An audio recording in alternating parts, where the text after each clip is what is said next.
Cordial saludo, tutor y compañeros, mi nombre es Andrés Felipe Chilito. En esta ocasión estoy presentando la sustentación por medio de video de el circuito 4 del curso Sistemas Dinámicos. Seleccioné este circuito, ¿sí?, donde prácticamente tenemos dos variables de estado, donde es el condensador y el inductor. Estos han sido los valores de cada uno de las resistencias del condensador del capacitor, donde la resistencia 4 la tomé como se indicó en la guía, en los correos internos. Tomé la 220 ohms. Primeramente, pues lo que hacemos es, por medio de la ley de voltaje de Kirchhoff, vamos a determinar la ecuación de voltaje y continuamos con la segunda malla. En la primera malla, primeramente lo que hacemos es voltaje total o voltaje de entrada es igual al voltaje de la resistencia 1 o el voltaje de la resistencia 2 más el voltaje de la resistencia 3, ¿sí? Como el voltaje en paralelo pues es igual, entonces pues se toma el voltaje de la resistencia 2, igual se puede tomar el voltaje del condensador. Posteriormente a ello, entonces despejamos lo que es en términos de corriente la variable V, voltaje en la resistencia 1. Tenemos aquí entonces que V, mejor dicho, el voltaje en la resistencia 1 es igual a la corriente de dicha resistencia por el valor de la resistencia, donde IR1 es igual a IR3, es decir, la corriente que pasa por la resistencia 3 y la corriente que pasa por la resistencia 4, ¿sí? Como la corriente en serie es la misma, entonces lo mismo pasa acá. Entonces IR1 es igual a la resistencia 3, entonces esta era la resistencia total.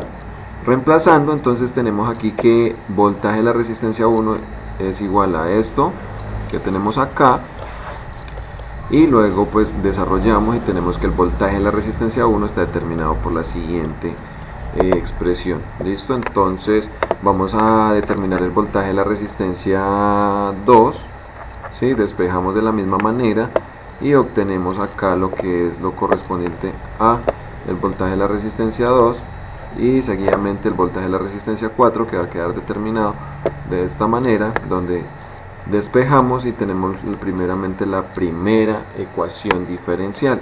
Para la segunda malla, ¿sí?, tenemos pues la siguiente relación, que el voltaje del condensador más el voltaje de la resistencia 4 es igual al voltaje de la resistencia 3 más el voltaje del inductor. Seguimos con, entonces acá ya tenemos la relación del voltaje de la resistencia 4, que fue también está determinada por la corriente de la resistencia 1 por la resistencia 3. Entonces acá finalmente obtenemos la segunda ecuación diferencial, ¿sí?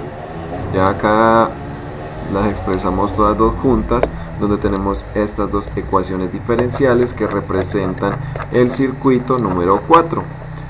Despejando dicha ecuación diferencial, reemplazamos los valores dados, ¿sí? Entonces tenemos que aquí despejamos el voltaje del condensador, lo reemplazamos aquí, y despejando tenemos que la ecuación diferencial que representa al circuito está determinada por lo siguiente, ¿sí? Aquí ya reemplazamos los valores de cada uno de los componentes del circuito. Seguidamente lo representamos por medio de las variables de estado, la observabilidad y controlabilidad, ¿sí? Por medio del software de MATLAB tenemos que la observabilidad es 0 y la controlabilidad del circuito es 2. Tenemos el diagrama de bloques que representa el modelo matemático por medio de las variables de estado, y finalmente acá tenemos ya la salida por medio de la herramienta de Simulink del software de MATLAB. Vamos al software, acá tenemos ya la representación, los 12 voltios que nos están pidiendo, acá la entrada de escalón, las variables de estado, y representamos las salidas y las entradas. Vamos a simular. Posteriormente aquí nos va a salir la gráfica de la salida. Esperamos que cargue un poco el MATLAB, ¿sí? entonces tenemos que la gráfica de la salida está determinada de la siguiente manera.